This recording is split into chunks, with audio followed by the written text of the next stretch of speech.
하나님 말씀 다니엘서 2장 말씀입니다. 오늘 말씀은 바벨론의 느부갓네살 왕 2년에, 그러니까 주전 약 604년경에 바벨론의 궁정에서 있었던 일입니다. 어느 날 밤에 느부갓네살이 자다가 꿈을 꾸고는 번민이 가득해서 다시 잠을 잘 수가 없었어요.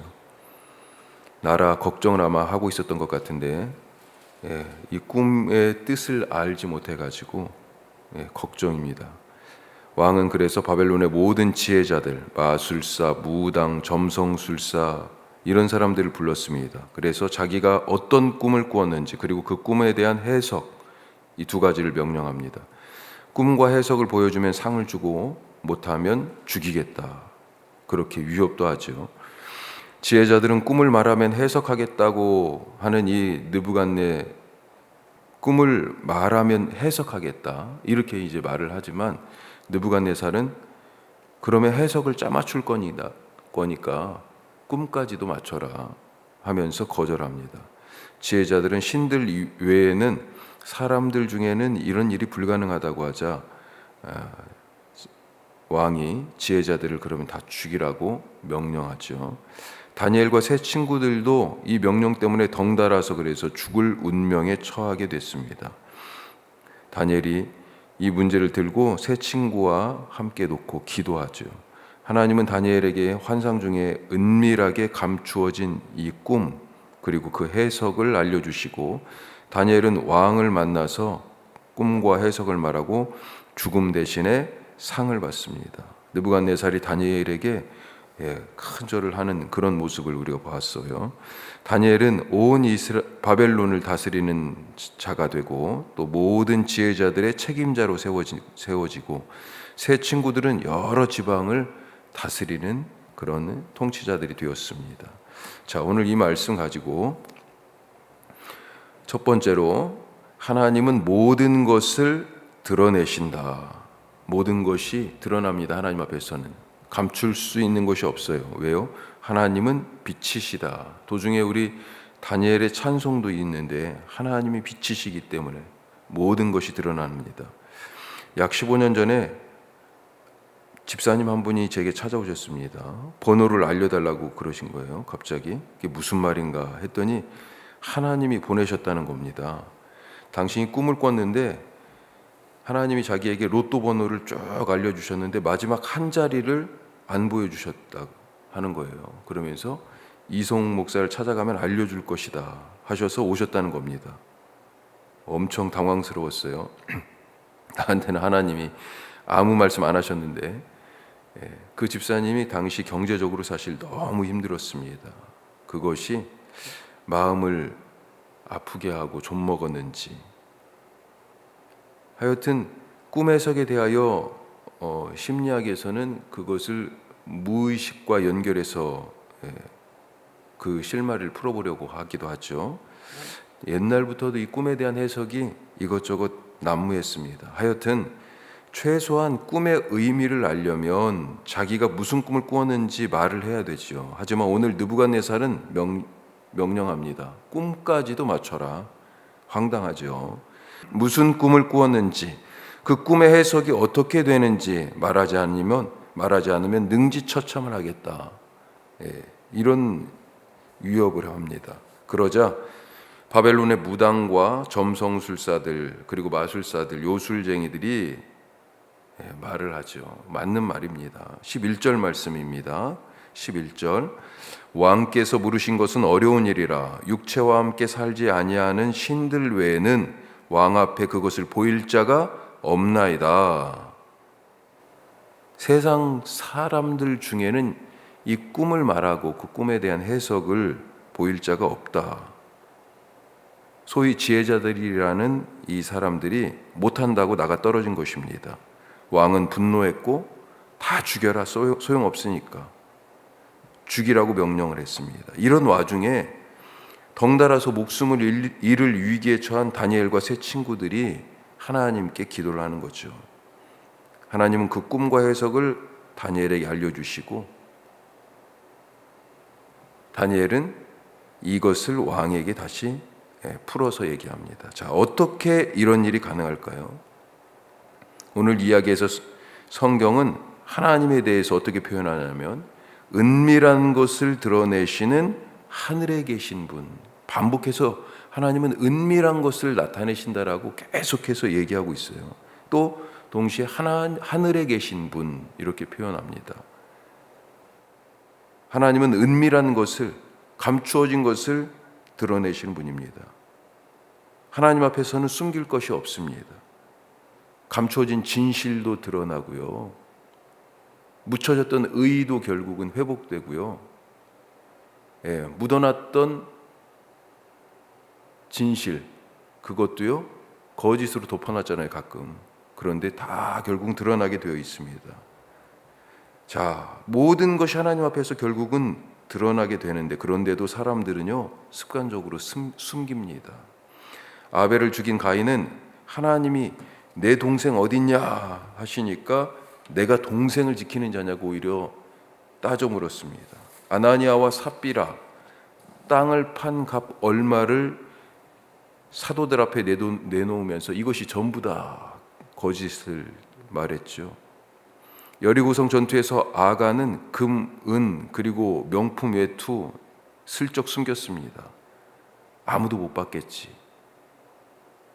슬쩍 숨겨놨어요. 하지만 하나님이 다 보고 계십니다. 어디에 계세요? 하나님은 하늘에 계신, 은밀한 중에 행해지는 모든 것들을 다 보시는 분, 감출 수가 없습니다. 어디에 우리의 것을 감춰놨습니까? 생각과 마음과 행동을, 중심을 꿰뚫어 보시고 죄를 드러내시는 하나님 앞에 감추지 마시기 바랍니다. 그러니 하나님 앞에서 가져야 될 우리의 태도는 뭡니까? 진실이지요. 진실해야 합니다. 세상에 지금 방송이나 뉴스에 우리가 살아가면서 만나는 사람들과의 관계 속에서 진실을 거짓의 모래로 덮고 있는 그런 어리석은 사람들이 얼마나 많아요. 죄를 고백하면, 진실하게 고백하면 하나님께서 그 죄를 사하시고 깨끗하게 하시며, 성전에 나와서 내가 죄인이라고 가슴치며 기도하던 세리가 그 진실함 때문에 하나님의 은혜를 입었다라고 하는 것도 잊지 말고, 오늘도 하나님 앞에서, 세상 사람들 앞에서 진실함으로 살아갈 수 있길 바랍니다. 자, 두 번째로 하나님의 나라는 영원하다. 느부갓네살의 꿈은 이러합니다. 한 신상 앞에 느부갓네살 왕이 서 있었는데 이 신상이 어떤 모습이에요? 머리는 금, 그리고 아래로 쭉 이제 내려오면서 가슴과 팔은 은, 그리고 배와 허벅지는 동입니다. 노시라고 되어 있는데 동이에요. 동, 브론즈. 쉽게 얘기하면 동이에요. 종아리는 쇠, 철이죠. 철, 아이언. 자, 그리고 발은 일부는 철이고 일부는 옹기 그릇을 만드는 흙입니다. 자, 그런데 사람의 손을 타지 않은 돌이 날라와서, 이걸 옛날 개역 성경은 뜨인 돌이라고 번역해 놨었어요. 사람의 손을 타지 않은 그런 돌이 날라와서 이 신상의 발에 부딪히자 신상의 모든 것이 부서져서 마치 겨처럼 바람에 날려 이 신상이 온데간데 없어져 버렸습니다. 사라졌어요. 자, 이것을 이제 어떻게 해석을 합니까? 다니엘이 신상의 머리인 금은 느부갓네살 왕을 뜻하고, 그 다음 은이잖아요. 가슴과 팔. 자, 이것은 지금 느부갓네살 왕보다 못한 그런 나라가 그 다음에 이어지고, 또 그 다음에는 동이라고 그랬어요. 배와 허벅다리.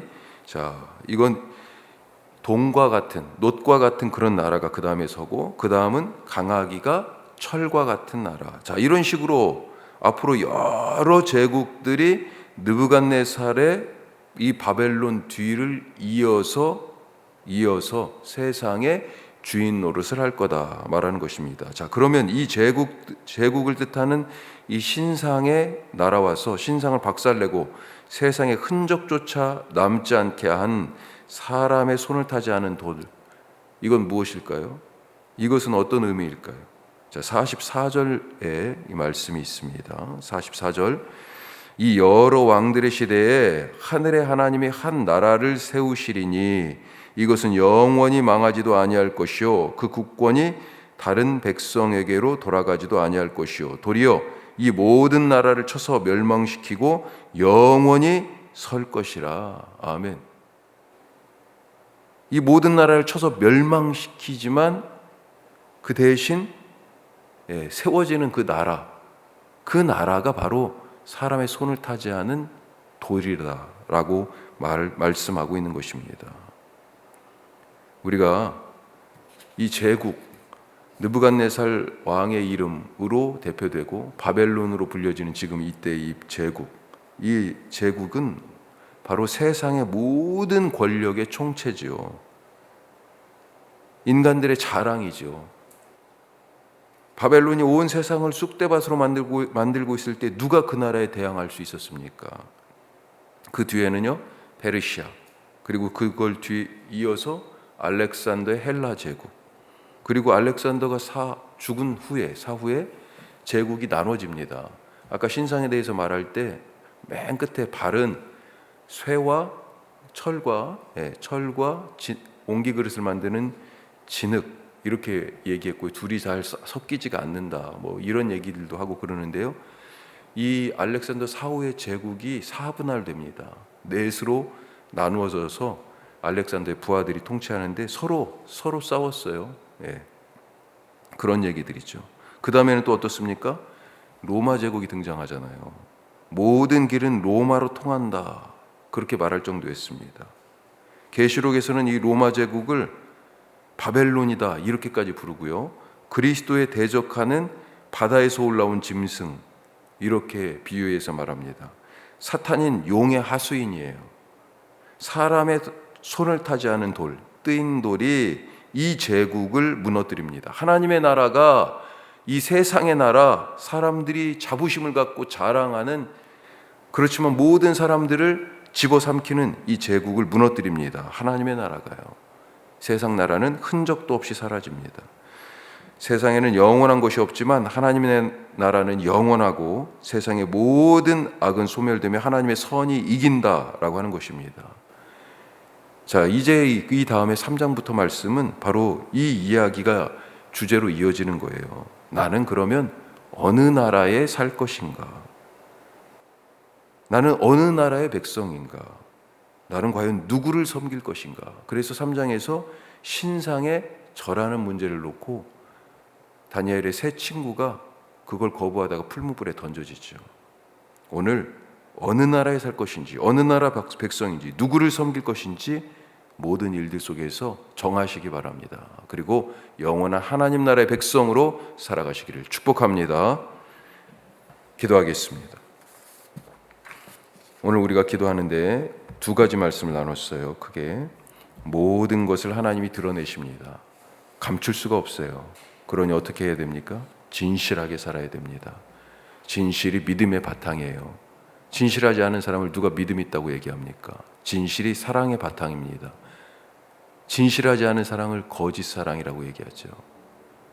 하나님, 모든 것을 드러내신 하나님 앞에, 그리고 사람들 앞에 감추지 않고 진실하게 하옵소서. 마음을 다해 대하게 하여 주옵소서. 또 한 가지, 하나님의 나라는 영원합니다. 뜨인 돌이에요.